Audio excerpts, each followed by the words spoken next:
प्यारे छात्रों, आप हैं Rajkumar Patel sir YouTube channel पर और हम पढ़ रहे हैं आज इस वीडियो में प्रोजेक्ट कार्य। आज हम कक्षा 5वीं की हिंदी विषय की प्रायोजना कार्य यानी 5 प्रश्नों को हम हल करेंगे।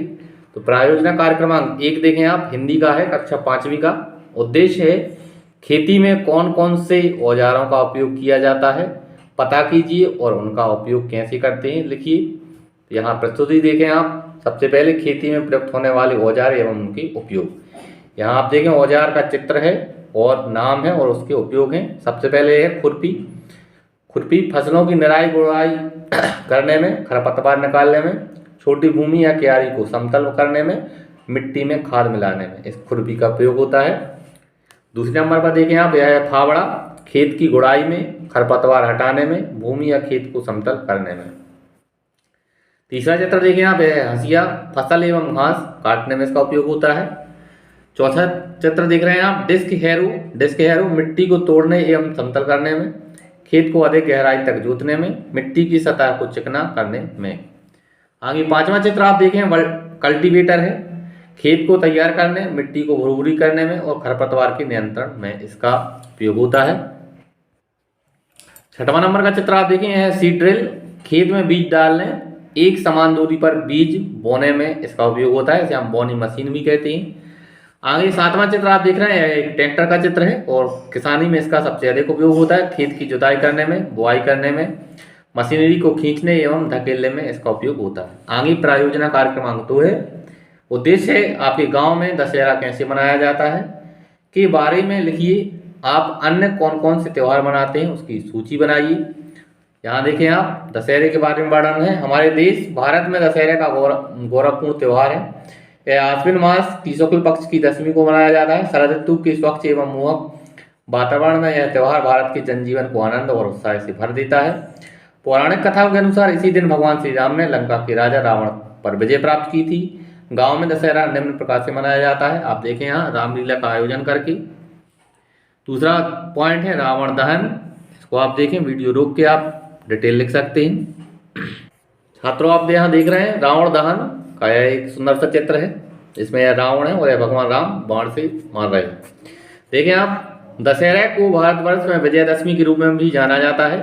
यदि हम क्षेत्रीय एवं जातीय मतभेदों को दूर रखकर विचार करें तो इस त्यौहार को मनाने का एक ही उद्देश्य है और वह है बुराई पर अच्छाई की जीत का संदेश देना।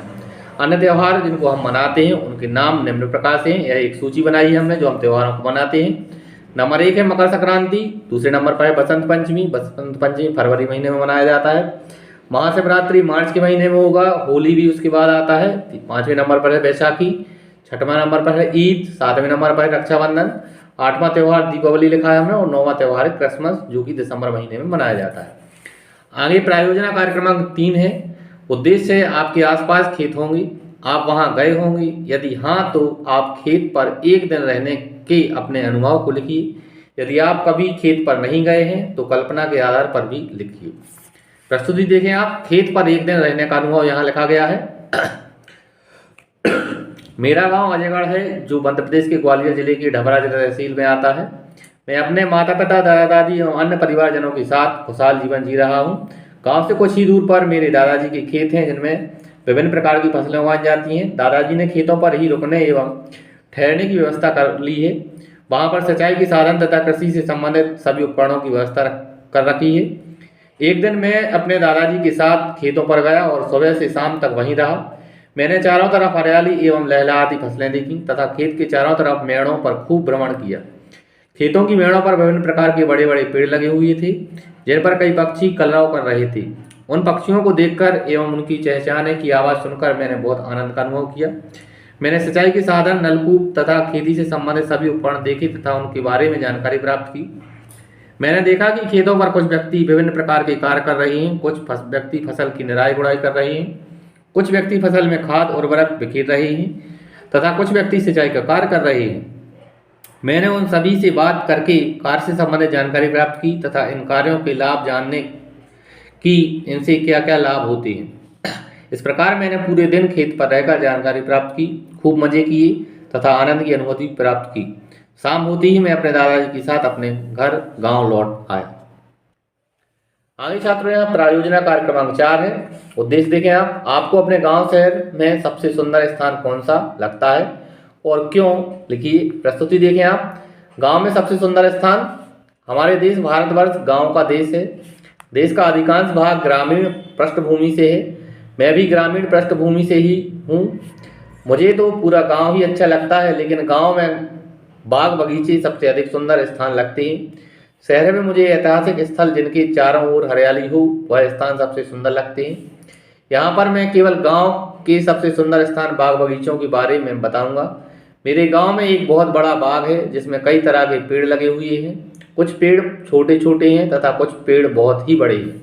बाग में कुछ पेड़ फूल वाले हैं तथा ज़्यादातर पेड़ फलदार हैं तथा समय समय पर वह हमें फल फूल देते हैं। छात्रों, यहाँ आप एक चित्र देख रहे हैं बगीचे का सुंदर। गांव में बाग बगीचे मुझे निम्नलिखित कारणों से सुंदर लगते हैं। नंबर 1, बाग बगीचे वातावरण को सुंदर बनाते हैं। दूसरा है, बागों से स्वच्छ हवा मिलती है। तीसरा है, बागों में हम टहलने जाते हैं। चौथा है, बाग अधिक गर्मी में ठंडक देते हैं। पांचवा है, बाग छाया प्रदान करते हैं। छठवां है, बाग विभिन्न प्रकार के फल फूल देते हैं। सातवां है, बाग मन को आनंद की अनुभूति देते हैं। आठवां है, बाग प्रकृति के सुंदर या मनमोहक दृश्य होते हैं। बागों में विभिन्न प्रकार के पक्षी देखने को मिलते हैं। और 10वां है, बागों में पक्षियों की कलरव तथा चहचहाने की आवाज़ अच्छी लगती है। आगे छात्रों, यहाँ प्रायोजना कार्य क्रमांक 5 है। इसका उद्देश्य देखें आप अपनी परीक्षाओं के पहले परीक्षा की तैयारी कैसे करते हैं, लिखिए।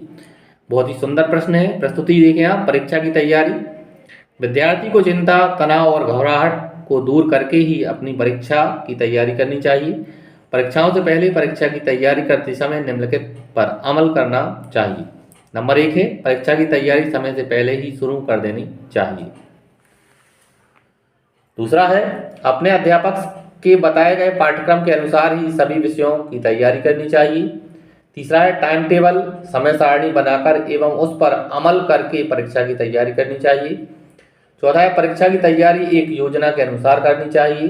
पांचवा है, परीक्षा की तैयारी अनुशासन में रहकर करनी चाहिए। छठवां है, परीक्षा की तैयारी बिना भय की करनी चाहिए। सातवां पॉइंट है छात्रों, परीक्षा के समय तनाव नहीं लेना चाहिए। आठवां पॉइंट है, परीक्षा के समय विषय का सुबह शाम अभ्यास करते रहना चाहिए। आगे 9वां पॉइंट, परीक्षा के समय पर्याप्त नींद लेनी चाहिए। रोजाना पौष्टिक आहार लेना चाहिए। थोड़ा समय शारीरिक व्यायाम के लिए निकालना चाहिए। परीक्षा की तैयारी करते समय समय अनुसार ब्रेक लेना चाहिए। ब्रेक के समय दिमाग को शांत और खुश रखने के लिए मनोरंजन करते रहना चाहिए। 14वां पॉइंट है, तनाव को छोड़कर स्वयं पर विश्वास बनाए रखें। और 15वां है, परीक्षा के समय हमेशा सकारात्मक सोच बनाए रखें। इस तरह से प्यारे छात्रों, आज हमने इस वीडियो के माध्यम से आपको कक्षा 5वीं के हिंदी विषय की प्रोजेक्ट प्रश्नों को हल करवाया। उम्मीद है आपको यह वीडियो अच्छा लगा होगा। और आपको वीडियो अच्छा लगा है तो आप हमारे चैनल को सब्सक्राइब करें, वीडियो को लाइक करें और अपने दोस्तों के साथ शेयर करें। धन्यवाद छात्रों। जय हिंद, वंदे मातरम।